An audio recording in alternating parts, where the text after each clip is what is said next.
sebagaimana saya membacakan ini pernah dibacakan juga oleh guru kita, bahwa yang disebut dengan akal itu adalah nurun, ya, bahwa akal itu adalah nurun latifun jauhariyun, bahwa yang namanya akal itu disebut adalah cahaya yang halus, ya, latifun jauhariyun tudriku bihin nafsu al-ulum ad-daruriyah wan nazariyah, bahwa akal itu pengertiannya adalah cahaya, ya. Yang namanya cahaya kalau bentuknya mah jauhariyah, tidak kelihatan, ya. Cuman letak posisinya ada di dalam hati, dan cahayanya timbul di otak kita, di otak manusia, ya. Dari akal itu tadi benar, ya, kata Pak Indra, ya, seseorang dapat mengerti, ya, ilmu baik itu yang mudah atau yang perlu dipikirkan. Itu dari akal itu tadi, ya.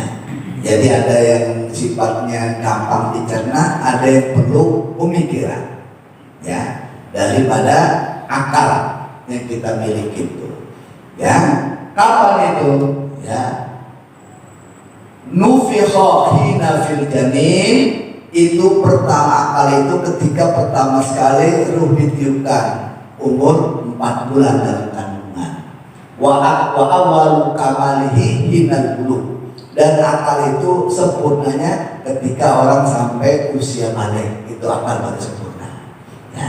Jadi kalau kita bicarakan ini sebenarnya barangnya mah kalau mau difisik lihat mata nggak kelihatan yang disebut akal itu, karena akal itu sifatnya cahaya yang lembut, ya, tapi dengan cahaya itu, ya, orang dapat memikirkan atau memahami, ya, sesuatu, ya, yang mudah atau perlu pencernaan pemikiran yang lebih dalam, yang adanya akal itu posisinya di dalam hati kita, ya, tapi cahayanya adanya di otak kita. Itu namanya akal, itu pengertian akal, ya. Jadi yang disebut akal itu ya cahaya sifatnya. Akal ini ada 2 jenisnya, ada namanya akal qorizi, ya, ada yang disebut dengan akal tabii. Ini yang ada pada kita manusia. Kalau akal qorizi ini akal yang mendorong manusia ini bisa menemukan Tuhan, menemukan Allah Subhanahu wa Ta'ala yang Maha Kuasa. Itu namanya akal qorizi, ya. Kalau akal yang satunya akal tabii, ini akal yang enggak sampai mendorong atau membuat manusia ini kenal pada Tuhan, kenal Allah Subhanahu wa Ta'ala. Ini akalnya sifatnya tabiat aja, ya. Jadi kita yang disuruh nih dari kita ini berupaya menaikkan daripada paham kita atau akal kita yang tabiatnya doang menuju akal qorizi, biar kita kenal Tuhan, ya, kenal Allah. Habis itu baru paham dan kita dari akal cahaya itu memberikan paham pada kita itu dari mana mulanya, ya, dan kita ini mau kemana nih habis itu tujuannya, yaitu disebut dengan akal qorizi, ya. Bahwa kalau udah sampai ke situ aja dah, ya, kita itu ngerti, wah, ya, kita punya pikiran ini, kita mulainya dulu dari mana ini, karena harus dipikirin sama kita, ya. Kita sebelum kayak gini dulu dimulai nggak ada dulu, ya. Sekarang nih ada lagi toko. Nanti mau kemana tuh dipikirin. Nah itu, ini bisa menemukan yang disebut dengan Tuhan, disebut dengan Allah Subhanahu Wa Taala dengan akal itu. Itu harapannya kita begitu tuh disebutnya. Makanya kalau yang udah ngerti tentang hukum akal ini, Pak, insya Allah hidupnya dijamin tentram, hidupnya dijamin nyaman, hidupnya dijamin tenang. Ini segini-gininya nih, kalau kita paham, udah dijamin, udah jelaskan oleh para ulama, para guru kita yang mempelajari atau yang mengajari kita. Kalau kita yakin atau kita paham aja ini tentang hukum akal, insya Allah kita hidupnya bahagia, hidupnya nyaman. Kalau kita paham ini, ya. Ini yang disebut dengan hukum akal. Ya. Ini nanti beda karena penjelasannya juga dibagi-bagi kemarin. Beda sama yang namanya hukum syariat, hukum agama. Beda juga dengan namanya yang disebut kemarin yang kita pelajari hukum adat. Yang kita pelajari ini walaupun nanti ada kemiripan disebut, tapi itu enggak sama. Ya, cuma sama penyebutannya tapi maksudnya beda. Ya, itu akal tuh bisa sampai ke sana. Contohnya apa dah? Contohnya gampang. Kalau misalkan yang nyebut itu namanya misalkan Joko, ya Joko, dia sebut gedang. Tentu beda menurut akal walaupun namanya sama. Bila itu disebut sama senjata, ya. Kalau Joko biasanya orang dari mana? Jawa ya. Kalau Jaka biasanya orang Sunda. Namanya disebut sama gedang. Kalau gedang disebut sama si Joko, tentu maksud daripada gedang itu apa? Bisa. Ya, kalau si Jaka yang menyebut gedang, itu maksudnya bukan bisa apa dia? Pepaya. Itu walaupun penyebutannya sama, tapi sama akal beda. Karena nanti sebut nih berbenturan ke depan penjelasannya dengan yang disebut dengan ada kata wajib. Dalam agama, hukum agama kan kemarin ada kata-kata wajib ya. Iya, wajib ya kan kemarin belajarin. Wajib itu perbuatan bila dikerjakan mendapat pahala. Kalau ditinggalkan wajib itu mendapat. Nah ini ketemu lagi di hukum akalnya. Ya, sejagat raya ini hukum akal itu terbagi menjadi 3. Ya, sejagat raya ini ya dimanapun sebelah manapun dunia ini hukum akal itu terbagi hanya 3. Ya, apa sih sebelum jauh-jauh hukum akal itu? Hukum akal itu kalau bahasa Arabnya isbatu amrin au nafyuhu, ya, bi ghairi tikrar wala waqil waqi. Bahwa yang disebut dengan hukum akal itu adalah penetapan sesuatu dengan sesuatu ataupun meniadakan sesuatu dengan sesuatu tanpa ada pengulangan dan tanpa ada ketetapan daripada yang menetapkan, yakni Allah Subhanahu wa taala. Jadi ini enggak perlu pengulangan hukum akal, bukan kayak hukum adat kemarin. Dia jadi hukum karena berdasarkan pengulangan, jadilah hukum adat. Kalau akal enggak, itu pengertiannya begitu, ya. Akal itu tadi saya bilang dibagi berapa? 3 cuma. Disebut yang pertama wajib, yang kedua ya wajib akli ya atau wajib akal, yang kedua mustahil, yang ketiga jaiz. Itu tadi yang kita baca. Ya.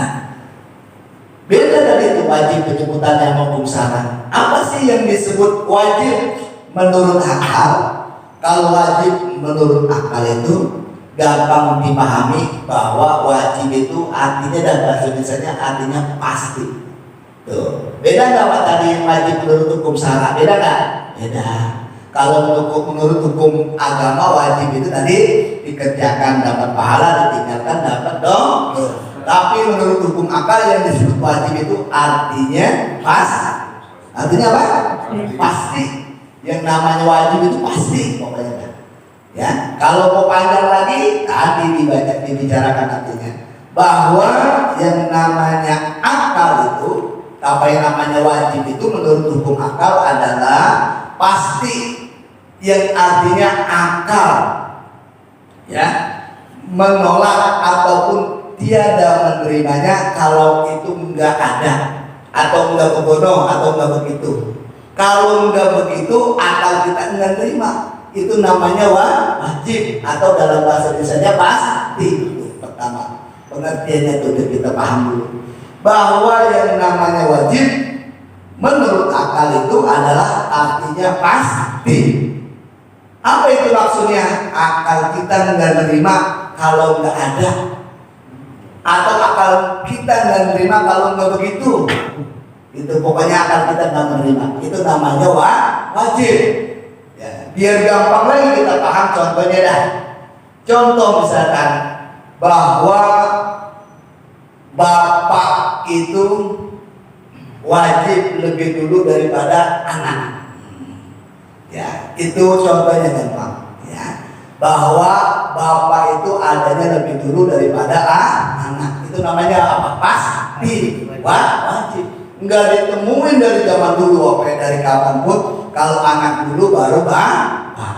Itu yang disebut dengan contoh wajib atau pasti. Nah, pengertiannya itu.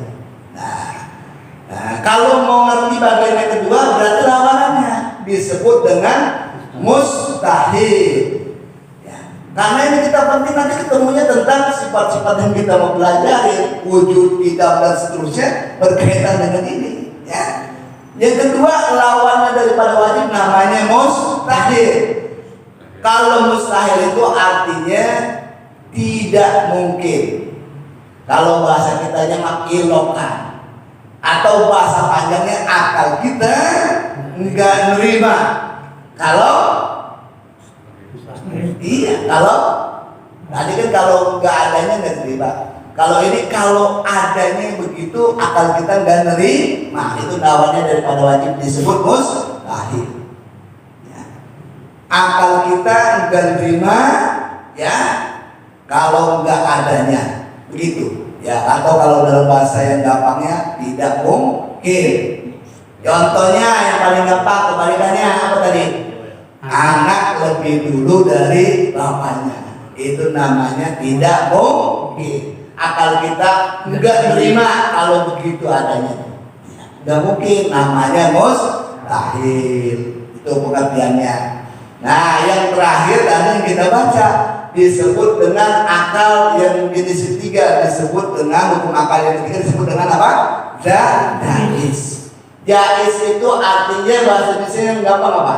Serba mungkin. Kadang-kadang ada, kadang-kadang enggak ada. Kadang-kadang begitu, kadang-kadang enggak begitu. Itu namanya kalau bahasa lainnya disebut dengan zais. Ya, zais. Jadi tiga tuh hukum apa? Yang pertama wajib, yang kedua mustahil, yang ketiga zais. Apa tadi yang kita baca tuh? Bahwa yang zais itu contohnya banyak tadi, ya. Ada kalanya orang itu hidupnya jadi kaya, ada nggak? Ada. Ada juga yang hidupnya jadi miskin, ada nggak? Ada. Ada juga yang sehat, ada pula yang sakit. Nah, itu contohnya daripada sifat zais, ya. Nanti di masa-masa yang bersono, ya. Kalau disebut nanti wujud berarti sifat wajib Allah yang pertama namanya contohnya dimasukin ke sana ya. Contoh yang pertama sifat wajib bagi Allah adalah wujud. Ya, ada. Akal kita nggak terima kalau yang disebut Tuhan nggak ada. Karena ya semuanya yang menunjukkan adanya alam dan apapun pasti ada yang diciptain. Ada kotoran ayam aja pasti ada ayamnya. Ada kaki gajah bekasnya pasti ada gajahnya. Ya, ada buku aja nih, ya. Buku. Udah pasti ada yang bikin namanya tukang buku, tukang cetak. Mungkin nggak buku adanya ada sendiri, nggak mungkin. Atau mungkin nih, ya buku yang kita lihat sekarang ini atau kitab ini 10 tahun ke depan berubah menjadi tukang buku, mungkin nggak? Nggak mungkin, mustahil akan kita nggak terima. Nah itu masuk ke sana. Ada Nabi Isa manusia, ya diciptakan oleh Allah, ya bisa nggak kira-kira 100 tahun kemudian itu Nabi Isa ya jadi Tuhan atau jadi yang ciptain? Mungkin nggak? Akan kita terima nggak? Ya, mungkin nggak manusia 100 tahun ke depan jadi Tuhan? Mungkin ya? Nggak mungkin, karena akal kita nggak terima. Nah itu larinya ke sana nanti itu. Itu namanya penerapan hukum akal. Karena kita banyak persinggungan ke depan tentang ini pelajaran kita. Sudah dibagi Ya, biar gampang kita kasih contoh ya. Ada pertanyaan tadi itu, ada yang hidupnya susah, ada yang hidupnya kaya dan lain-lain. Pertanyaannya berkaitan dengan wajib, mustahil dan jaiz. Ya, ada nggak kira-kira di sini? Pertanyaannya sering saya tanya, pernah sering juga ditanya. Ada nggak yang dagang yang kita ngaji sekarang? Ada nggak yang jadi dagang? Yang tukang dagang ada nggak kira-kira? Ada ya, yang dagang kesini ada ya. Kalau kaitannya sama bahasa kita, ditanya orang dagang itu wajib untung apa mustahil untung? Orang dagang itu wajib untung apa enggak kira-kira pertanyaannya? Orang dagang nih, yang dagang apa aja deh, mau sayur, mau dagang mie, mau dagang beras, kira-kira orang dagang itu wajib untung apa enggak? Wajib ya. Namanya orang dagang wajib untung. Kalau itu saya tanya, ada nggak orang yang dagang yang udah puluhan tahun ya dagangnya berhenti karena bangkrut, nggak untung, bahkan rumahnya habis, kira-kira ada nggak? Ada yang gitu nggak kira-kira orang dagang? Nah, berarti gugur itu wajib untung mah, ya. Jadi salah jawabannya dicoret itu. Iya, bukan wajib, ya. Karena ditemukan ada tetangga saya di mana dagang yang dulunya gede banget, ya, pabriknya di mana, rumahnya di mana, bangkrut, ya. Bangkrut, habis dagangannya, jadi susah, ya. Jadi kalau kita jawab tadi yang pertama wajib, jawaban itu harus dicoret bahwa dagang itu enggak wajib untung, karena ditemukan di mana-mana ada juga yang bangkrut, bahkan ada juga yang habis sama sekali. Nah, jadi yang orang dagang itu jawabannya apa yang paling cocok menurut pelajaran kita? Orang dagang itu atau yang kedua, orang dagang itu mustahil untung, ya. Jawabannya betul apa enggak? Enggak, karena banyak itu orang dagang yang kecil bisa beli tanah, bisa beli rumah dan lain-lain, jadi untung banyak, ya. Jadi jawaban mustahil juga dicoret. Jadi yang paling benar untuk orang dagang jawabannya adalah yang ketiga tadi apa? Jaiz, kadang-kadang untung, kadang-kadang rugi. Karena urusan untung, urusan rugi bukan urusan kita. Nah, ditanya nih sama saya kelanjutannya, mengapa itu orang dagang rugi? Kira-kira jawabannya gimana? Mengapa itu orang dagang rugi? Bisa rugi itu kenapa kira-kira? Kurang? Tidak laku, iya. Oh iya. Atau nggak bisa dagang ya? Banyak faktor ya, rugi ya. Iya, banyak faktor, diantaranya mungkin nggak bisa ya, atau nggak bisa menguasai ilmu dagang.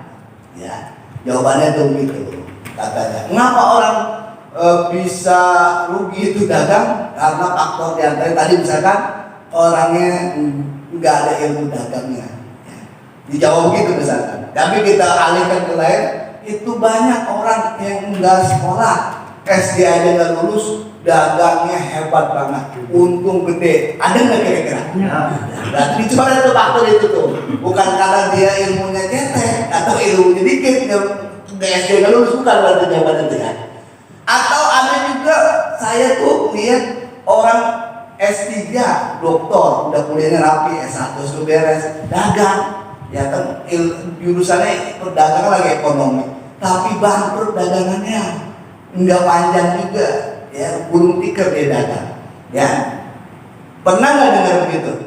Ada nggak yang begitu? Berarti bukan faktor ilmunya kalau begitu, dicoret berarti itu, ya. Ngapa itu orang dagang bisa rugi? Ayo kira-kira. Banyak faktor. Banyak faktor di atas data faktor pendidikan atau faktor kebisaan atau lain itu apa jawabannya ya? Boros, nggak bisa nyimpan, nggak bisa nabung, ya. Tapi ada orang yang nggak bikin tabungan, dagangannya kemana-mana banyak aja, ya. Nggak mikirin itu tapi berkembang ada juga. Ya tadi jawabannya, walaupun kita udah benar tadi dijawab. Bahwa mengapa orang bisa untung bisa rugi dalam dagang, tentu ada satu zat yang menentukan itu. Siapa? Ini yang kita pelajari dan kita yakini bahwa itu Allah Subhanahu wa Ta'ala.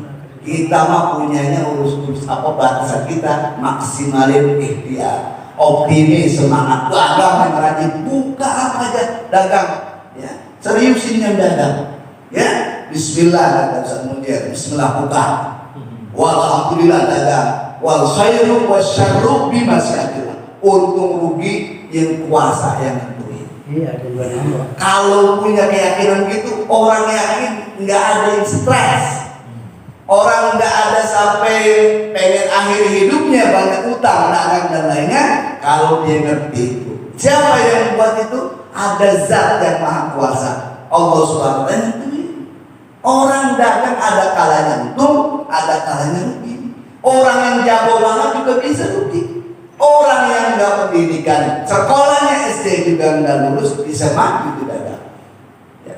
Dengan keyakinan itu, orang kalau rugi juga nggak bisa gitu stres. Ini yang kuasa yang nentuin. Tapi suatu saat bisa maju lagi dan terima, dia terima yang keadaan. Nah itu yang tadi kita katakan di depan. Orang kalau ngaji ini sedikit paham aja, dia bakalan seneng banget. Kondisi orang main kuasa yang nentukan. Kalau dia punya pikiran bahwa orang yang menikah wajib punya anak, dia kalau nggak punya anak stres. Ya, padahal banyak orang yang menikah 5 tahun, 10 tahun nggak punya anak. Ya, ada nggak? Kalau dia ngerti bahwa yang menentukan itu adalah yang maha kuasa, yang ngasih keturunan, nggak begitu stres. Ya, atau dia yakin obat itu yang kemarin kita bahas nggak nyembuhin. Ya, maka dia nggak stres ngomong obat brengsek doang harga 1 juta kagak bisa nyembuhin. Nggak mau kenapa? Karena yakin yang memberi kesembuhan bukan obat. Yang memberi kesembuhan adalah Allah Subhanahu wa Ta'ala. Ada yang dalam keadaan kaya, ada yang dalam keadaan miskin, ada dalam keadaan sehat, ada juga dalam keadaan sakit. Kalau dia tahu bahwa ada zat yang menentukan itu, yakni Allah, hidupnya nyaman, nggak ngoyo gitu, artinya nggak stres dalam. Ya namanya orang hidup, ya namanya orang hidup, nggak mungkin ada selamanya dia hidup dalam senang terus. Berarti udah surga duluan ya, nggak pernah ada susah, nggak pernah ada musibah. Atau dia nggak pernah ngalamin senang, ya hidupnya susah mulu menderita terus, dia berarti neraka itu nggak mungkin. Ada kalanya senang, ada kalanya susah. Ini yang kita ajiin tentang hukum akal ini. Belum ke depan, masih mikirin ini di depannya. Belum sampai wujud idam, belum sampai. Karena ini dulu. Kalau kita paham ini, insya Allah tenang hidupnya nyaman. Karena enggak bisa, ya, enggak bisa maksakan diri semua. Ada yang menentukan, yakni Allah Subhanahu wa Ta'ala. Bagian kita cuma satu, ikhtiar yang bagus, yang semangat, bikin rencana serana, bikin kegiatan yang bagus, tapi tentu harus paham bahwa yang menentukan adalah Allah Subhanahu wa Ta'ala. Jangan bergantung pada amal, ya. Amal kita ya seberapa dari 60 tahun paling dipakai tidur, paling yang ibadah 10-20 tahun udah cakep banget itu. Ya, yang pakai sembahyang ibadah dari 60 tahun waktu itu, dan sembahyangin aja malam tidur 8 jam, tinggal berapa lagi? Kalau dihitung-hitung ini 20 tahun. 20 tahun itu yang rajin banget, yang kagak paling ke 10 tahun dalam hidupnya. Dan itu mau dibayarkan ke surga jika gak bisa. Surga mah bukan karena ibadah apa, surga mah karena rahmat kasih sayang yang kuasa sama kita. Allah teman tidak tadi ngaji nih, tadi sembahyang bareng-bareng, tadi zikir, tadi sholat lagi. Ya karena kasih sayang dia teman itu dikasih. Kalau mau membandingkan amal enggak seberapa. Ya, itu pada bahasan malam kali ini, yakni tentang hukum akal. Nanti kita bergeser setelah itu Udah nggak hukum lagi kita baca berikutnya ini tentang apa itu ma'rifah. Baru kita bahas sudut kita dan seterusnya. Itu saja ya, mungkin sudah jam 9 pembahasan kita malam kali ini. Semoga semua jadi perenungan buat pribadi saya sendiri dan juga kita semuanya, bahwa ini yang diajarkan daripada guru kita cuma menyampaikan, sedikit banyak ada manfaat buat kita. Allah berkahi kehidupan kita, dan selamat kita ini, anak-anak kita, keluarga kita, lingkungan kita terjaga, lingkungan yang aman ya, yang nyaman, bersih, tertib. Allah Subhanahu wa taala kurniakan kita akhir daripada hidup kita husnul khatimah, husnul khatimah, husnul khatimah, amin ya rabbal alamin. Bismillahirrahmanirrahim. Bismillahirrahmanirrahim. Alhamdulillahi rabbil alamin, arrahmanir rahim, maliki yaumiddin, iyyaka na'budu wa iyyaka nasta'in, ihdinas mustaqim, siratal ladzina an'amta 'alaihim ghairil maghdubi 'alaihim waladdallin. Rabbighfirli wa liwalidayya. Astaghfirullahaladzim, astaghfirullahaladzim, astaghfirullahaladzim. Bismillahirrahmanirrahim. Alhamdulillah rabbil alamin. Hamdan yuwaffi ni'amahu wa yukafi mazidah. Ya Rabbana lakal hamdu kama yanbaghi li jalali wajhikal karim wa 'azimi sultanik. Allahumma shalli ala sayyidina Muhammad al-Fatih lima ughliqa wal khatim lima sabaqa nasrul haqqi wal haqqi wal hadi ila siratikal mustaqim. Salatan taftahu lana biha abwab الرضا والتزكية تغرق بها من أبواب السر والتعسير، وتهب لنا بها رزقا حلالا وكسر، وتكون لنا بها وليا ونصيرا حسبنا ونعم الوكيل، نعم المولى ونعم النصير. وصلى الله عليه وآله حق قدره ومقداره العظيم. اللهم وصل وتقبل ما قرأنا من القرآن الكريم، حمدناه بالقول لا إله إلا الله محمد رسول الله صلى الله عليه وسلم.